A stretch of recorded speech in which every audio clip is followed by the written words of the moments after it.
اعوذ باللہ من الشیطان الرجیم بسم اللہ الرحمن الرحیم۔ احباب ذی وقار، نسبت کی اگر بات کی جائے تو نسبت انسان کے بڑے ہی کام آتی ہے۔ اگر آج ہم دنیا کے حوالے سے دیکھیں نا، دنیاوی معاملات کے حوالے سے دیکھیں، کسی کو کسی کے ساتھ نسبت ہو، کسی کا کسی کے ساتھ کوئی تعلق قائم ہو، تو وہ کسی دفتر میں چلا جائے تو اس تعلق کی بنا پر لوگ اسے سلیوٹ کرتے ہیں کہ اس کا فلاں کے ساتھ تعلق ہے، اس کا فلاں کے ساتھ تعلق ہے۔ یہ تو رہی بات دنیا داروں کی۔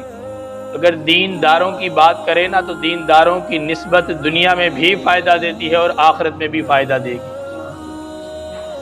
ایک نوجوان حضور غوث اعظم رضی اللہ تعالی عنہ آپ کی بارگاہ میں حاضر ہوا اور عرض کرتا ہے کہ یا شیخ، کل رات میں نے اپنے والد محترم کو خواب میں دیکھا، انہیں قبر کے اندر عذاب ہو رہا ہے، اور مجھے کہتے ہیں کہ حضور غوث اعظم رضی اللہ تعالی عنہ کی بارگاہ میں جاؤ اور جا کر میرے حق میں دعا کرواؤ کہ اللہ تبارک و تعالی میرے اوپر یہ جو پریشانی ہے، یہ جو عذاب اللہ تبارک و تعالی کی طرف سے مسلط کیا گیا ہے، اس عذاب میں کمی فرما دے۔ کہ حضور غوث اعظم کی بارگاہ میں وہ نوجوان صبح ہوئی آ کر عرض کرتا ہے کہ یا شیخ، یہ رات خواب کے اندر معاملہ دیکھا۔ حضور غوث اعظم رضی اللہ تعالی عنہ آپ نے اس نوجوان سے پوچھا کہ یہ بتاؤ، کیا تمہارے والد کبھی میرے مدرسے سے گزرے ہیں؟ اس نوجوان نے کہا کہ جی ہاں۔ آپ نے اتنا سننے کے بعد خاموشی اختیار فرما لی، اور وہ نوجوان اگلے دن آیا اور آ کر چہرے پر خوشی کے تاثرات ہیں، اور آ کر عرض کرتا ہے کہ حضور، رات والد محترم خواب میں ملے اور سبز حلہ پہنے ہوئے۔ جب میں نے دیکھا تو مجھے کہتے ہیں کہ تم حضور غوث اعظم رضی اللہ تعالی عنہ کی بارگاہ میں رہا کرو، ان کے فیض سے، ان کی نسبت سے اللہ تبارک و تعالیٰ نے میرے عذاب میں کمی فرما دی ہے۔ اور خالی عذاب میں کمی نہیں فرمائی، مجھے سبز حلہ بھی پہننے کو دیا گیا ہے۔ تو دوستان محترم، اگر اس واقعے کی طرف غور و فکر کریں نا، یہ نسبت کا ہی فیضان ہے۔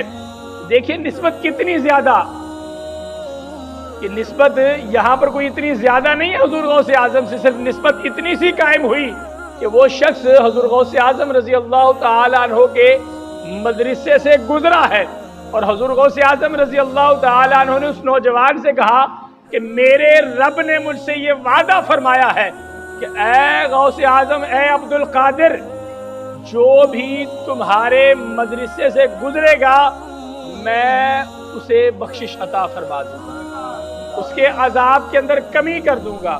اور حضور غوث اعظم رضی اللہ تعالی عنہ آپ یہاں تک فرماتے ہیں کہ جو ہو میرا مرید اس وقت تک مرے گا ہی نہیں جب تک اللہ تبارک و تعالیٰ اسے توبہ کی توفیق عطا نہ فرمائے۔ دیکھیں نا، یہ اولیاء اللہ کے ساتھ نسبت کا فیضان ہے، یہ ان نیک لوگوں کے ساتھ نسبت کا فیضان ہے کہ وہ بندہ مر گیا، مرنے کے بعد بیٹے کو خواب میں نظر آیا اور بیٹے نے کہا کہ حضور غوث اعظم کی بارگاہ میں جاؤ اور میرے لیے دعا کروانا۔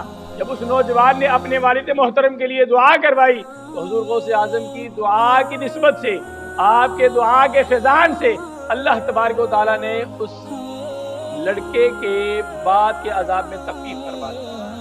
تو ہمیں نیک بندوں کے ساتھ تعلقات کو قائم کرنے کی کوشش کرنی چاہیے۔ برے لوگوں کے ساتھ تو ہم تعلق قائم کرنے میں ایک لمحے کی بھی دیری اختیار نہیں کرتے، مگر جب کسی نیک بندے کے ساتھ تعلق قائم کرنا ہوتا ہے نا تو ہم دیکھتے ہیں کہ نیک کتنا ہے، اس نے نمازیں کتنی پڑھی ہیں، اس نے روزے کتنے رکھے ہیں۔ جب کسی نے کسی کو پیر پکڑنا ہو تو پھر یہ پوچھتے ہیں کہ اس کے اندر کرامات کتنی ہیں۔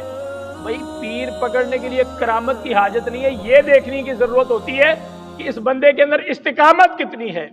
یہ کتنی استقامت کے ساتھ نماز پڑھتا ہے، کتنی استقامت کے ساتھ روزے رکھتا ہے، یہ اللہ تبارک و تعالیٰ کے قریب کتنا ہے، حاجت اس چیز کی ہونی چاہیے۔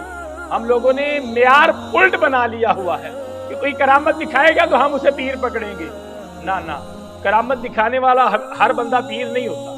تو اللہ تبارک و تعالیٰ کی بارگاہ کے اندر دعا ہے کہ رب کائنات ہمیں نیک لوگوں کی نسبت عطا فرمائے۔